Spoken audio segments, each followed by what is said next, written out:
Good morning, ladies and gentlemen. We're delighted to have Camron Young with us here at the interview room. Cam, welcome back to Augusta National. Thank you. Congratulations on your great win at the Players. Thank you. Beautiful finish. Yeah. Well done. Thanks. How do you feel now getting ready for the tournament this week, particularly based on your great success at the last tournament you actually played in, which was the Players itself? Thank you. Yeah, no, I've had a really nice run of golf leading up to this event. And, I've been fortunate to have the last few weeks off at home. Got to spend some time, practicing, being with my family. And, I feel good. It's a week I always look forward to. It's always circled on the calendar. And I feel like I've had a really nice opportunity to prepare for it. So looking forward to getting going on Thursday. Great. Okay, let me turn it over to the room and see if there's some questions. Please. Hey, Cam. What did the Players do for you? I mean, you waited a long time for Wyndham to happen, and Players seem to take things to another level for you. What did that do confidence-wise for you? Yeah, I mean, it's certainly a confidence boost. I mean, it's more validation that when I play well, I can put myself in those situations. And I feel like I've been in, plenty of them over the last 4 or 5 years, and nice over the last, 8 months or so to have had 2 of them kind of shake out my way. The way that final round at the Players went was a really good example of just if you can keep yourself in it, that things like that can happen. And, especially around challenging golf courses, big time events, if you're around the lead, things can happen. And for a long time, it felt like, I might always finish second in that scenario, but I've kind of feel like that's a really good example of how it can go the other way, and you can end up holding the trophy at the end of the day. Dan? Knowing that you're a pretty private guy, when you win tournaments like the Players, you're in this interview room, you're thrust into like the top 10 in the world. What's your comfort level like with more attention being on you because of your golf? Yeah, I mean, I feel like things really haven't changed that much, to be honest. I definitely feel that there's some more fan support out there. But there's not really any discomfort that's come with it. If anything, it's, where I feel like I want to be, within the game of golf, and where I feel like I can be. So it's not really any level of discomfort with that. Some of the things like, doing a press conference, it's a little bit more demanding on your time maybe, but it's not anything that you don't want to be doing. It's things that you dreamed of doing as a kid. So it kind of just comes along with playing the golf that you want to be playing. And then what do you do for fun? Like, let's say you have an afternoon off. Well, what do you do for fun? Honestly, most of it just revolves around my family and my kids. We're so busy throughout the year. I think people probably don't necessarily see the hours that we put in, especially tournament weeks. When we're out here playing, I'm gone for 8, 10, 12 hours a lot of days trying to prepare for Thursday, especially a major week. And so that last 3 weeks I've had off, I mean, that's what I do. I spend time with my family, I spend time with my kids. And, I took a few days off, not actually practicing, which was really nice, and took my kids out to hit some balls. I've got a 3- and a 4-year-old boy, and it's kind of the first time that they've had any interest in it. So that was fun just to get to see them, trying something new and enjoying what I spend a lot of my time doing. Chris? Cam, I know you went to Mass with the family on Sunday morning of the Players Championship. Is that something you try to do every week on the PGA Tour with the family? And could you just describe the role faith plays in you and your family's life?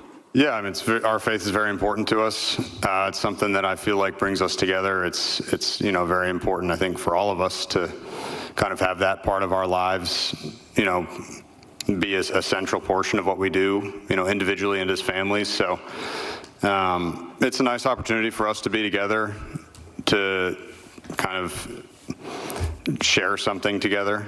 And yeah, we find in different church every week, wherever we are, we find Mass to go to. And, that week it happens to be right by the golf course. So it's a little bit different, pulling in the tournament car, unloading my kids out and having people kind of look at you the whole time. But, I get a lot of really, really nice comments, people saying hey, thanks for setting a great example for my children or whatever it is. And honestly, it's great to hear because I don't feel like that's the case all the time. And that's one area where, I'm really happy to be able to bring attention to that part of our life. And I just think it's a great opportunity to show other people that that's, what we do. Brantley, please. Cameron, kind of looking at the stats, it seemed like around this time, maybe after this tournament last year, you took a big stride with your approach play, your iron play. Was there something you found kind of late April last year, or just describe the transformation in that part? Yeah, I think it's a few different things. I mean, we go through highs and lows mechanically, with feels, with confidence. And I think it's a combination of just that kind of turned around.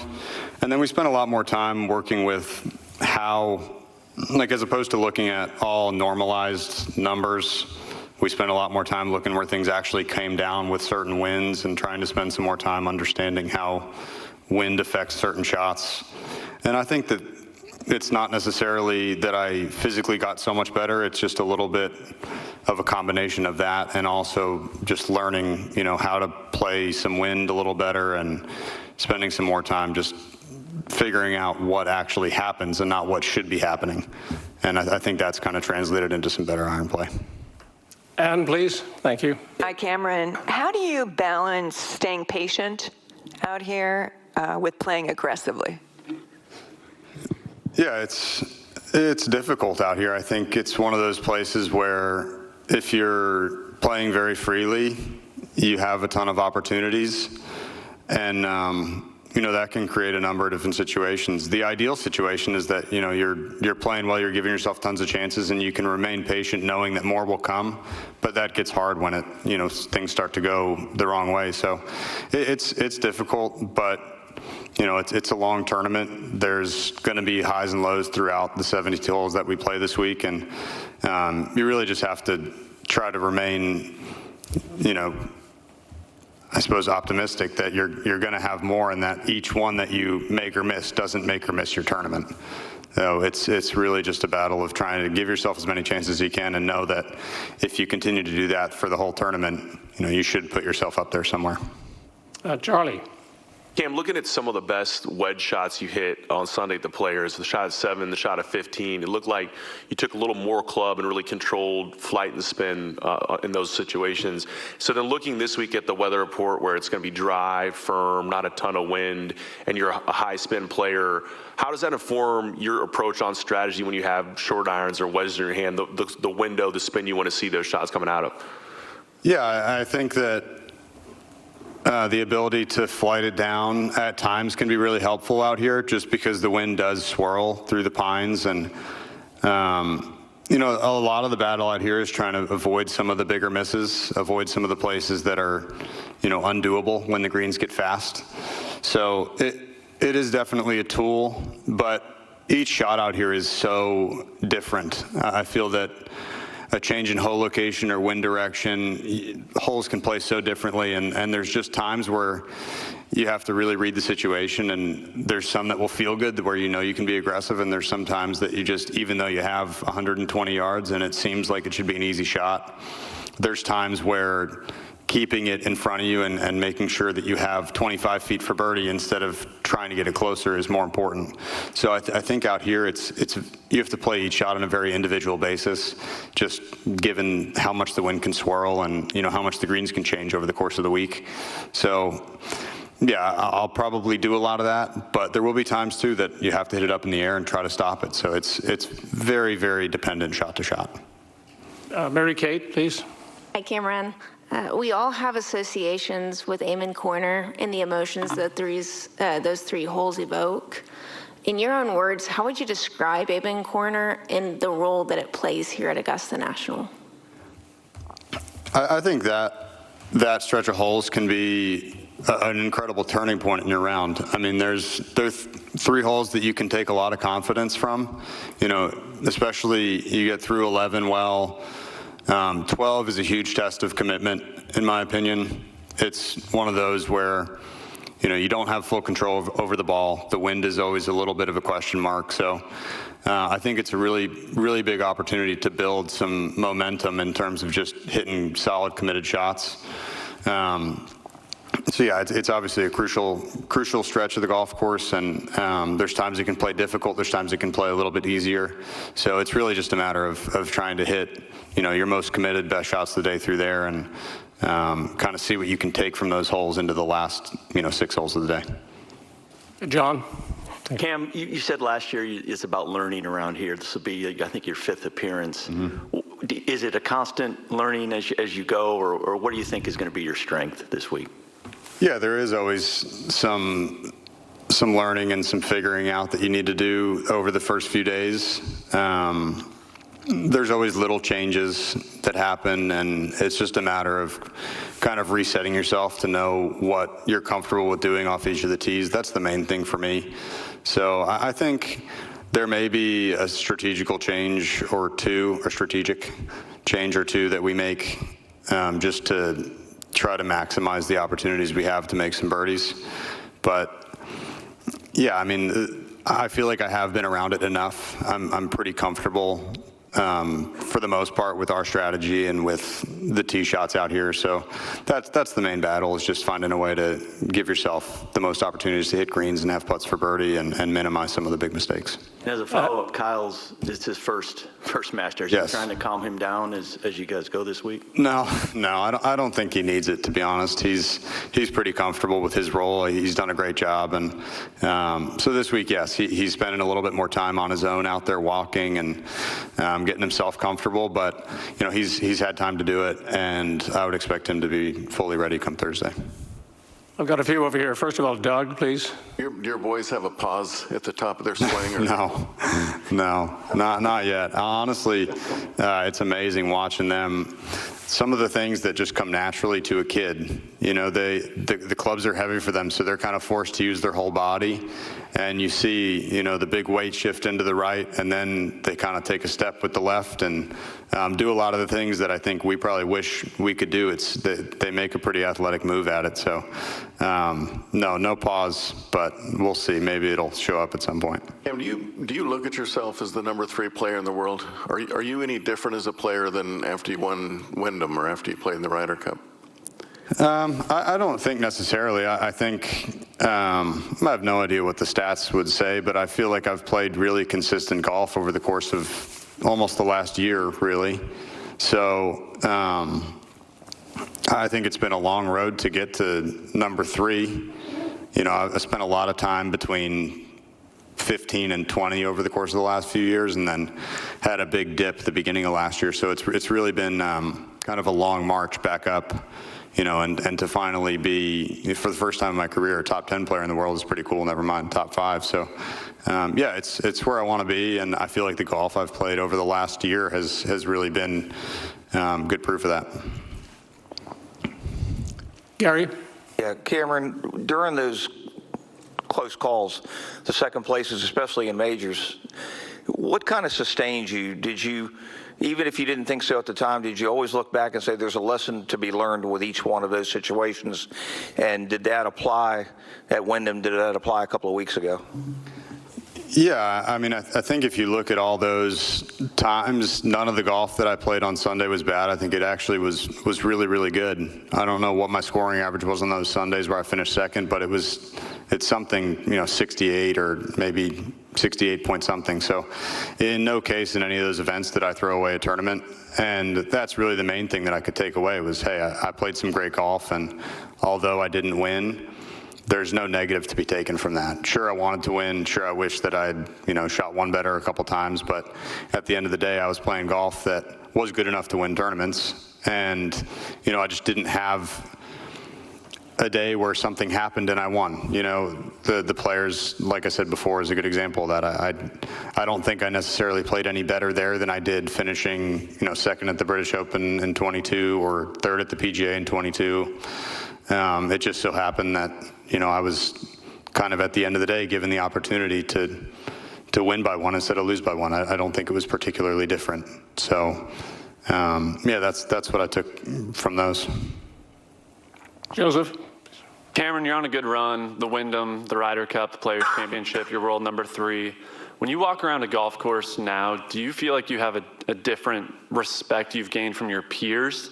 And how has that impacted your confidence, if at all? I wouldn't say there's a huge difference. I think it's nice to have the recognition from winning a couple tournaments and, playing well at the Ryder Cup. That's all well and good, but I feel like I've always, since I've been out, I feel like I've been pretty solid for the most part, and I feel like that's how I've been viewed. So I don't sense much of a difference in how I'm treated or spoken to or anything like that. I mean, I have a group of guys that I'm friendly with, and they all really treat me about the same. I feel like it's one of those things that they're your peers, they're who you're playing against. Everybody has respect for what other players have done. I look around the games we play at home or who I play with in practice rounds, and everybody has accomplished some pretty amazing things in the game of golf. So I don't feel that I'm missing anything. I don't feel that now all of a sudden I'm some different guy and people treat you differently. It's really just more of the same from my perspective. Nicholas? Cameron, you've always handled the emotional part of the game pretty well, at least in this last couple of years.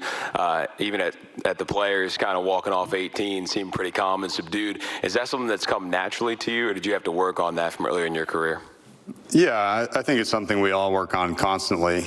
My pretty, level demeanor, I'm never going to get too high. Sometimes I'm prone to get angry, but you're never going to see, especially if things are going well, you're never going to see much. And it's really just a function of that's how I think I play the best.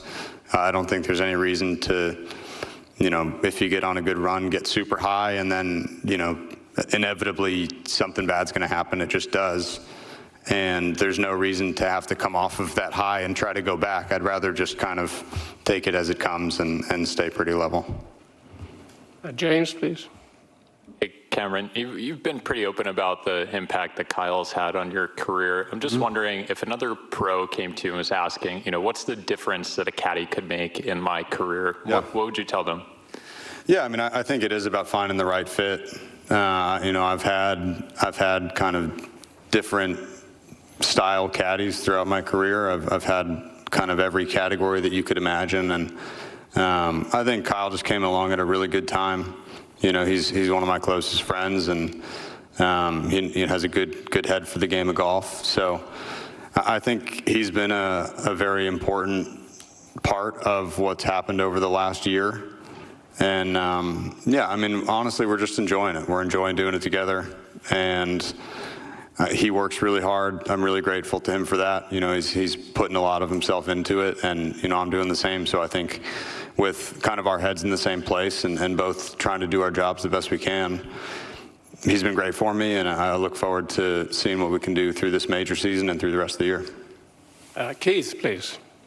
Cameron, how much has your performance at the Ryder Cup led to your success this year? I'm sure that some of the confidence I took from the Ryder Cup plays a role. I think that event's really good preparation for big moments. There's no real greater pressure or kind of sense of gravity of a situation than you get at a Ryder Cup. That's obviously my first one, so it's kind of unlike anything I've felt before in a sense. I don't feel that physically I respond to the pressure any differently, but it's really good practice being in that moment because there's just more of it. You might be nervous on Sunday at a major coming down the back nine, but it's rare that you're just at full, nervousness from the first tee shot. So I think it's good preparation in that sense. You learn to deal with pressure right off the bat, and it kind of doesn't go away throughout the whole day. So you do feel like it's just constant preparation for, being near the lead at the Players or in a major. So in that sense, I feel like it has helped me just to kind of add some more proof to me that under those circumstances I can play some great golf. And that's the main thing that I want to take from it. I mean, I obviously would have loved a different result, but in terms of how I feel like I dealt with the pressure of that week, I feel like I did a good job, and it gives me confidence moving forward that I can do that in a different situation in a major or big event.